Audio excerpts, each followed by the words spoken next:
I do not sit with wicked men of lies. I hate the company of those who truth despise.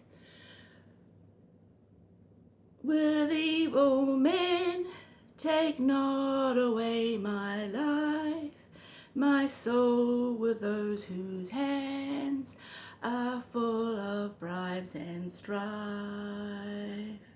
But as for me, determined I shall be to walk eternally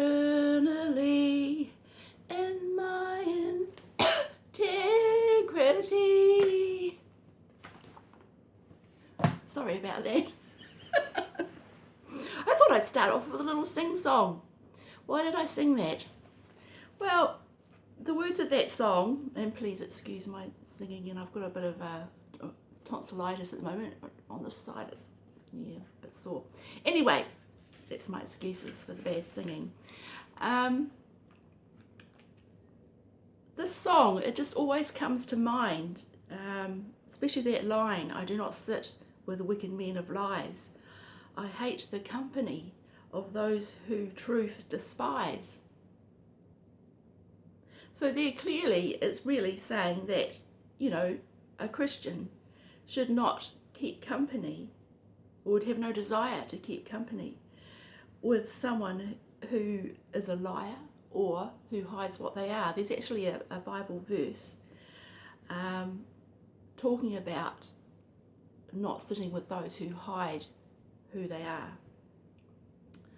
So how does this apply to the organisation today?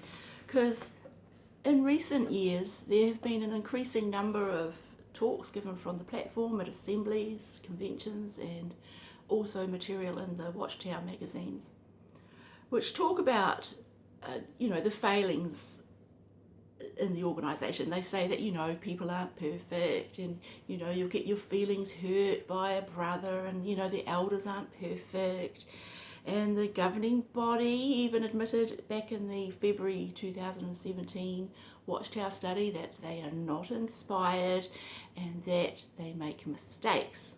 They err in doctrinal matters and organisational matters. So they make mistakes.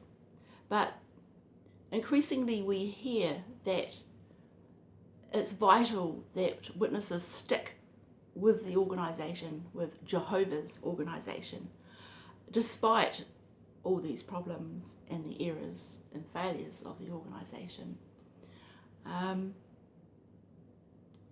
Yes, increasingly so we hear that. Yet in that song, it talks about not sitting with men of lies and hating the company of those who don't speak truth. So what is one supposed to do in the organisation when you see lies being taught, when we see the history of the organisation being misrepresented so badly, like for example in the God's Kingdom Rules book, where it talks about the brothers knowing what to expect in 1914, whereas at that time their expectations that they had were not fulfilled at all. So there's been a deliberate revision of history, which is lying. And as far as wicked men concealing who they are in the organisation, we see the problem with the child sexual abuse in the organisation, and how, at least in the past, those who have been guilty of this criminal act and who are known to the elders could come to the congregation meetings, and parents of children there would be none the wiser. That they wouldn't know that their children were possibly in danger from these brothers or sisters possibly in the congregation. Yet the elders would be deliberately hiding these ones from the rest of the flock, having more consideration for the confidentiality of that person who'd at least been accused of sexual abuse. And it, even those abusers that may come before a judicial committee who seem to be sufficiently repentant, the elders may forgive that one, reprove them publicly, but of course the congregation doesn't get to hear what they've been reproved for. They could think it's just he had a cigarette or something like that, or got drunk a couple of times, but not for some serious crime against the child. So, they are complicit, in directly hiding wicked men, and these perpetrators who are guilty of sexual abuse hide themselves in the congregation. You'd think if they had true Christian love for their brothers and sisters, and especially for the young, vulnerable ones in the congregation, they would make them aware of the danger of being around him. But no, they hide. They hide what they are, what they've done. So, yeah, when you point out the failings of the organisation, and people are pointing things out more so these days, and witnesses will come back with the answer that, oh well, it's imperfect, we're imperfect men, and you get pedophiles everywhere, and that what's important is to not let that cause them to be disloyal to Jehovah's organisation or to Jehovah, and that to stick with the organisation despite its failings. But at the same time, they criticise other religions, other churches for the same things and condemn them for it.